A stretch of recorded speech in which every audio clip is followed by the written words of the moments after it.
चे विचार 80% समाजकारण 20% राजकारण हे आम्ही मूलमंत्र जपण्याचं काम करतो आणि तेच काम मिलिंद देवरा करतायत याचा मला आनंद आहे। मी त्यांचं अभिनंदन करतो। मी इथल्या आपल्या शिवसेनेच्या सर्व पदाधिकाऱ्यांचं नगरसेवकांचं अभिनंदन करतो।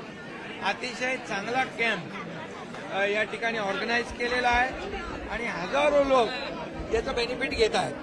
त्यामुळे मला समाधानही आहे की शिवसेनेच्या माध्यमातून आरोग्य शिबिर असेल, चष्मा शिबिर असेल, मुलांची हार्ट सर्जरी असेल, असे अनेक शिवसेना वैद्यकीय कक्ष जो आहे बाळासाहेबांच्या नावाचा डॉक्टर श्रीकांत शिंदे फाउंडेशन आहे, अशा माध्यमातून राज्यभरात हजारो कॅम्प आपण लावले, लाखो लोकांना त्याचा दिलासा दिला, शेकडो अँब्युलन्सचं वाटप केलं। त्यामुळे शिवसेना हे फक्त निवडणुका डोळ्यासमोर ठेवून काम करत नाही, तर निवडणुका असू द्या नसू द्या शिवसेनेचं काम वर्षाच्या 12 महिने चालू असतं। आता कोणाला राजकीय चष्म्याची गरज आहे ते तुम्हाला जास्ती माहिती आहे, कारण त्यांना सगळ्यांना कावीळ झाल्यानंतर पिवळं दिसतं। त्यामुळे अशा लोकांना चष्मे द्यायला पाहिजे, तेही चष्मे देऊ। महाविकास आघाडी मध्ये बिघाडी होण्याची चिन्ह दिसायला मिळतात। संजय राऊतांनी नारा दिलाय की आम्ही आता एकटे लढू, दुसरीकडे काँग्रेस म्हणते की आम्हाला विश्वासात घेऊन हे सगळं म्हटलं पाहिजे होतं, कुठेतरी बिघाडी दिसून येते। मी एकच सांगतो, त्याच्यामध्ये फक्त ते स्वार्थासाठी एकत्र आले होते। लोकसभेच्या निवडणुकांमध्ये फेक नॅरेटिव्ह पसरवून लोकांची दिशाभूल करून मतं घेतली आणि मतं मिळाल्यानंतर ज्यांनी मतदान केलंय त्यांच्याच पाठीत खंजीर खुपसला, मग त्या लोकांनी विधानसभेमध्ये त्यांना जागा दाखवली। 2.5 वर्षामध्ये महायुती सरकारला मी मुख्यमंत्री असताना मला फक्त रोज शिव्या, आरोप याशिवाय दुसरं काही दिलं नाही। देवेंद्रजी उपमुख्यमंत्री होते, त्यांच्यावर आरोप एवढ्या खालच्या थरावरचे केले की जेलमध्ये टाकण्याचं कारस्थान केलं। तू तर राहशील नाही तर मी तर राहीन म्हटलं आणि काय काय म्हटलं, अजून ते मी बोलू शकत नाही असे शब्द वापरले। आता आपण पाहतोय काय बदल झालेला आहे, काय जादू झालेली आहे। आणि मी म्हणेन सरडे रंग बदलतात, पण एवढ्या फास्ट वेगाने रंग बदलणारे वरळी मी पाहिले नाही। वरळी पुनर्विकास प्रकल्पावरून आदित्य ठाकरेंनी देवेंद्र फडणवीसांची भेट घेतली, कुठेतरी श्रेय या वरळी बीडीडी पुनर्विकासाचं घेऊ इच्छित आहेत ते, त्याकडे कसं पाहता? त्यांच्याकडे सत्ता होती, मुख्यमंत्री पद होतं, सगळं होतं, खासदार होता, खासदार होते, आमदार होते, आणि मग हे वरळीकर का वंचित राहिले हा प्रश्न वरळीकर जनता त्यांना विचारल्याशिवाय राहणार नाही।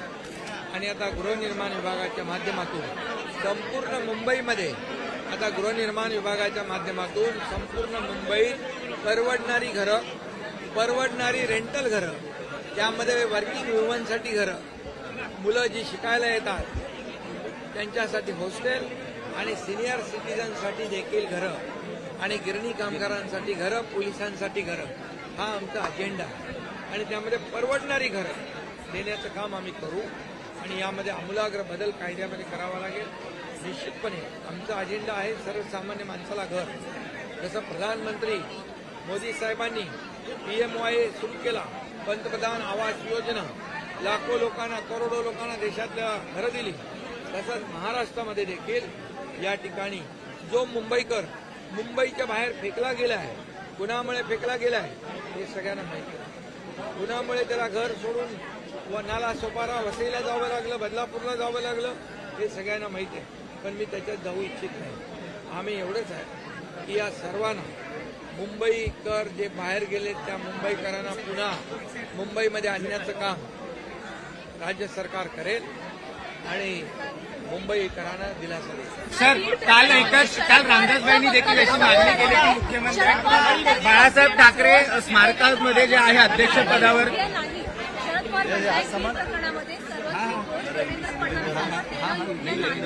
बरोबर आहे, पवार साहेब मोठे नेते आहेत, आणि त्यांनी अनेक मोठी पदं भूषवली आहेत. त्यामुळे ते बोलताना विचारपूर्वक बोलतात आणि म्हणून हे जे बीड प्रकरण आहे त्यामध्ये मुख्यमंत्री महोदयांनी SIT CID चौकशी लावलेली आहे. आरोपींवर मोका लावलेला आहे. आरोपींना अटक झालेली आहे.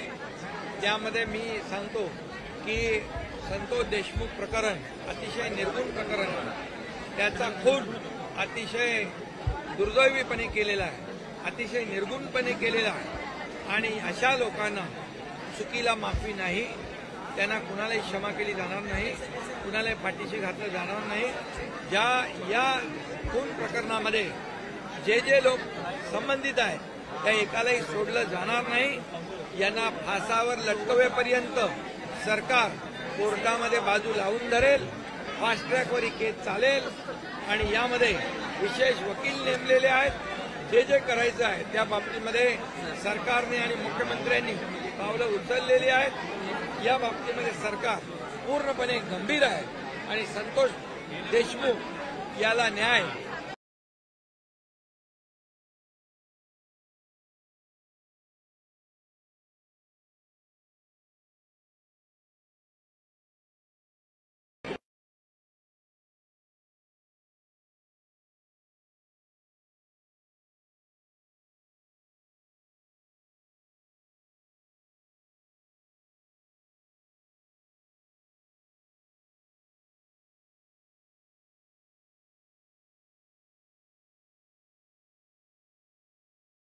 पदाबद्दल ती उद्धव ठाकरे यांना राहायचा अधिकार नाहीये ही मागणी केल्यानंतर मुख्यमंत्र्यांना देखील सांगणार आहे. काय सांगाल? खरं म्हणजे रामदास भाई बरोबर बोलले.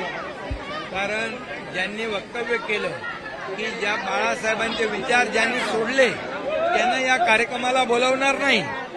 अरे कार्यक्रम कुणाचा आहे? स्मारक बाळासाहेबांचं कोण बांधतंय? आम्ही सरकार बांधतोय. कुणाच्या मालकीचं ते स्मारक नाही. ही लोकांची प्रॉपर्टी आहे. बाळासाहेब हे लोकांच्यातले नेतृत्व आहेत, लोकाभिमुख नेते आहेत होते आणि म्हणून ज्यांनी बाळासाहेबांचे विचार सोडले ते तर लागू कोणाला होतं? 2019ला बाळासाहेबांचे विचार कोणी सोडले? कोण काँग्रेसच्या मांडीवर जाऊन बसलं? कोण स्वतःच्या स्वार्थासाठी मुख्यमंत्री पदासाठी आपल्या बाळासाहेबांचे विचार कोणी सोडले? त्यामुळे त्यांना हे